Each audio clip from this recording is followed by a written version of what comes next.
Hello, my name is Janice. I find myself isolated, so I'm here to share my story in hopes of finding some understanding. My husband, Raymond, has become someone I hardly recognize, a person whose presence fills me with dread. I often envy couples who are happy, bonded with their soulmates, living the life I once dreamed I'd have with Raymond. But our reality turned out much different than I had hoped. Our marriage began on a strong foundation. Raymond and I both held steady jobs, and our relationship was full of promise. Yet soon after our wedding, everything changed. Without any prior discussion, Raymond quit his job, explaining that his work was causing him depression and burnout. He assured me it would only be a short break, and he'd start searching for a new job soon. In the meantime, supporting us was left entirely to me. I voiced my frustration at being kept in the dark, but Raymond dismissed my concerns. "It's just temporary," he'd say.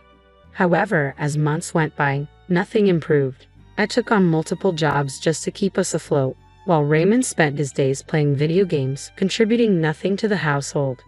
Our financial situation deteriorated further until we were struggling just to pay rent.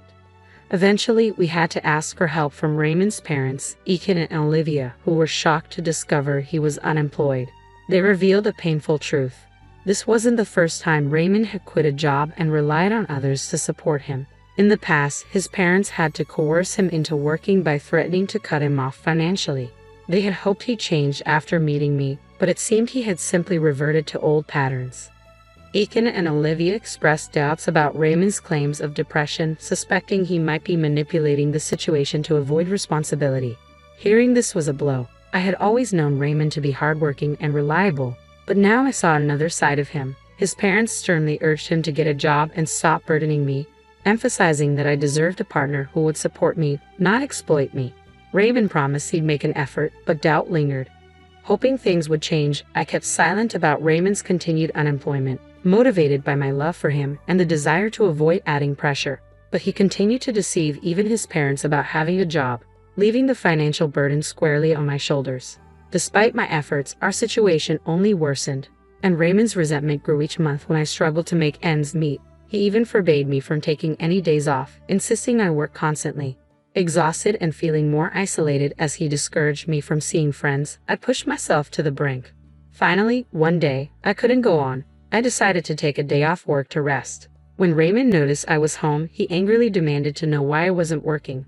I explained that I needed a break, but he exploded, saying I had no right to take time off. I confronted him about the unfairness of it all, that I was the only one working while he did nothing.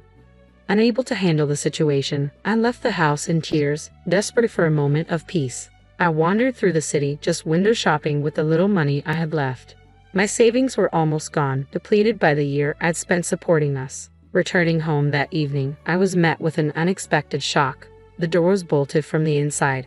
When I knocked, Raymond refused to let me in, accusing me of disrespect and saying I needed to learn a lesson. Stunned, I found myself standing outside in the freezing cold, realizing the depth of the situation I was trapped in. For taking one day off work, I had been locked out of my own home by the man I once loved. Raymond's reaction was harsher than I could have ever anticipated. When I returned home, he locked me out as punishment and ignored all my attempts to communicate. "Knock all you want, Janice," he said coldly. "I'm not letting you in. Consider this a lesson." Then he fell silent, leaving me standing outside, shivering in the cold. At first, I waited, hoping he might calm down and let me in, but as the hours dragged on, the painful reality of his abusive behavior became undeniable. Alone and isolated, with friends too far away and family even further, I was left without shelter as the night grew colder. Eventually, I had no choice but to seek help from the only people I thought might understand: Raymond's parents. Still shaking from the cold, I drove to their house. When Ethan, my father-in-law, opened the door, his face shifted quickly from surprise to concern. Through tears, I explained that Raymond had locked me out because I'd taken a single day off from my jobs to recover from exhaustion. I had only gone window shopping, a brief escape from my relentless routine, because I couldn't afford to spend anything. Ethan's expression turned grim. "Janice, why on earth are you working 3 jobs? Raymond told us he was making enough money for both of you. He even mentioned wanting you to quit and relax." Choking back tears, I revealed the truth. Raymond hadn't worked since quitting his job. Instead, he'd been living off my income, pretending to his parents that he was supporting us both. He hasn't even applied for any jobs, I admitted, and every time I take a day off, he gets furious because it means less money coming in. As I laid bare the extent of Raymond's lies and manipulation, Ethan and Olivia's shock turned to horror. They were appalled to realize how deeply their son had deceived them, using my loyalty and hard work to maintain his facade. Overwhelmed by pain and embarrassment, I broke down completely, unable to hold back my emotions any longer. Olivia gently comforted me as Ethan's anger mounted. Once I collected myself, Ethan looked at me with a determined resolve. "Janice, you are not alone. We're going to help you through this. It's unfathomable how Raymond has turned out like this, but don't worry, we'll figure something out." Feeling a wave of relief, I admitted, "I don't even want to go back to the same house as him anymore. I don't know what to do next." Ethan nodded firmly. "Don't worry about those details for now. Let's go back to the house together. It's time Raymond realizes the consequences of his actions." When we arrived, Olivia chose to stay back, fearing she might lose her temper if she confronted him. Ethan and I knocked on the door, but Raymond refused to open it, ignoring us both as if we were strangers. Through the closed door, Ethan raised his voice, ready to confront his son's actions once and for all. Raymond's voice was icy as he refused to let me in. "You didn't listen to me about taking a break, so now I'm not listening to you, Janice." His callousness was shocking. "Raymond, this is insane. It was just one day, a break I desperately needed. That doesn't justify locking me out for hours," I pleaded. His response was chilling. "You wanted a break? Fine. Spend the night outside. Take all the time you need." At my breaking point, I demanded he open the door, but Ethan stepped in, delivering a stern ultimatum. "Open the door, Raymond, or I'll break it down myself." The threat of his father's anger seemed to rattle him, and after a pause, Raymond finally unlocked the door. His face betrayed nervousness as he tried a casual greeting. "Hey, Dad." "Janice, it was all just a misunderstanding." Ethan cut him off sharply. "Drop the act, Raymond. Explain yourself. Why did you lock Janice out? And don't forget who owns this house." "Caught," Raymond stammered. "It's not what it looks like, Dad. We were just joking around, right, Janice?" He looked at me, desperate for me to play along. I couldn't stay silent. "It's exactly what it looks like, Ethan. Raymond locked me out because I took one day off. I've been working nonstop to support us while he's been living off my earnings and doing nothing." Ethan's face darkened with disappointment as he turned to his son. "Raymond, why are you lying? You left your job without even discussing it with Janice. You promised to work on yourself and contribute to the family. What's going on?" Scrambling for an excuse, Raymond insisted, "Dad, I've been looking for jobs. It's just tough right now. I've sent out a lot of applications but haven't heard back yet." I was done covering for him. "Then show us the applications, Raymond," I challenged. "Let's see the proof if you're telling the truth." Raymond's composure cracked, and he grew defensive. "Why do I need to prove anything? Don't you trust me? I don't have to show you anything." But the truth was clear. Raymond hadn't applied for a single job since leaving his last one, and he had no intention of finding another. He expected to live off my earnings indefinitely. "Ethan, he hasn't sent out any applications," I said firmly. There was even a vacancy at my office, and I suggested he apply. He yelled at me for suggesting it, refusing to make any effort. Ethan's frustration with his son was palpable. "Raymond, your mother and I let you stay here in the hope that you'd turn things around. We believed you were working and contributing.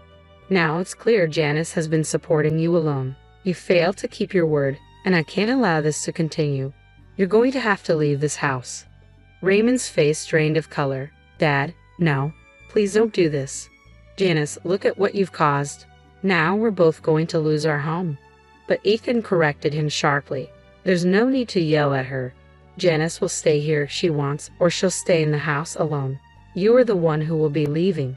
"This isn't fair," Raymond protested, panicking. "Janice and I are a couple. You can't just separate us. You can't split up a married couple." Ethan's gaze was resolute. "Raymond, your behavior has already done that. It's time for you to face the consequences." I go where my wife goes, and that's final. If Janice wants to stay married, she has to take me wherever she goes, Raymond protested, desperate and grasping at control. But I was done. "Actually, Raymond, I won't be staying married to you," I said, my voice steady. This decision had been brewing for a long time, And now, at last, I was ready to voice it.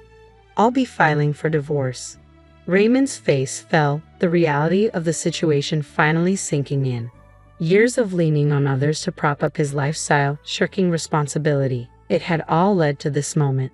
But rather than accepting it, he tried one last plea. Janice, please, you're not really going to throw away our years together over one mistake, are you? I know I shouldn't have locked you out, but it's too late, Raymond, I replied, exhausted. His actions had consequences, and both his parents and I were united in our resolve. The time had come for him to be accountable, and there was no escaping it now. Look, Janice, it was just one day. We can sort this out, he pleaded, trying to downplay his behavior. Let's talk this through. I'll apply for jobs tomorrow, I swear. We can even start therapy. I shook my head. I know you, Raymond. You won't follow through. You've dismissed every suggestion and shown me nothing but disrespect for the past year. If I give in now, you'll just fall back into the same habits. Turning to his father, Raymond tried to rally support. Dad, please, help me. I'm willing to change, but she won't even give me a chance. Ethan's face was set, resolute. Ray, Janice is making the right decision. You can't keep her here against her will. I don't want her wasting another moment on someone who treats her like this. Then, turning to me, he added, Janice, you're welcome to stay at our place while Raymond moves out. I'll be here while you gather your things.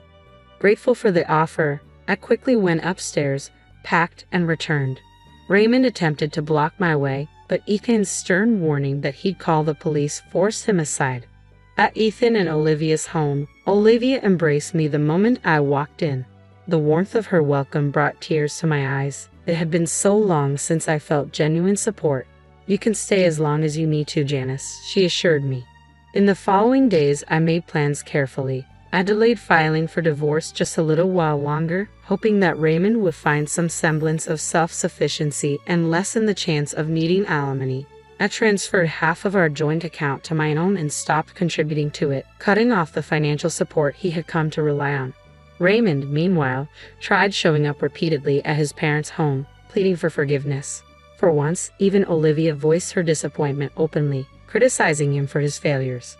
This stand wasn't just about ending our marriage, it was about reclaiming my dignity and setting boundaries Raymond had ignored for far too long. Olivia, with uncharacteristic sternness, chastised Raymond, calling him out for the man he'd become. His tearful apologies were, in a way, a small vindication after the years I'd spent quietly suffering. Over the next month, Raymond was forced to leave his parents' home despite nearly pushing them to call the police to make it happen. He seemed truly baffled that his own family was serious about the eviction. Once he moved out, he began couch surfing, but friends quickly tired of his behavior and excuses. Unable to find stable work due to his reputation and poor work ethic, he eventually secured a low-paying job, just enough to scrape by. As soon as he had settled somewhere, I moved forward with the divorce. It was straightforward. Raymond had no means to hire a lawyer and ultimately resigned himself to it. Thankfully, we had no significant income disparity, so there were no alimony obligations. With that burden lifted, I left one of my jobs, and Ethan and Olivia's generosity allowed me to stay with them as I started rebuilding my savings. Our divorce concluded without drawn-out conflict, partly because neither of us had the resources or the desire to prolong it. Although Raymond apologized repeatedly, I couldn't find it in myself to forgive him. I've since moved into a modest 3-bedroom apartment with a roommate, and I'm beginning to find my footing again. Ethan and Olivia remain a constant source of support, welcoming me to their lives in a way they never had with their own son. For them, too, forgiveness seems out of reach, and it's clear their relationship with Raymond may never recover. This new chapter is one of healing and rediscovery, surrounded by people who truly care for me. For the first time in years, I feel I'm building a life of my own, free from the shadows of the past.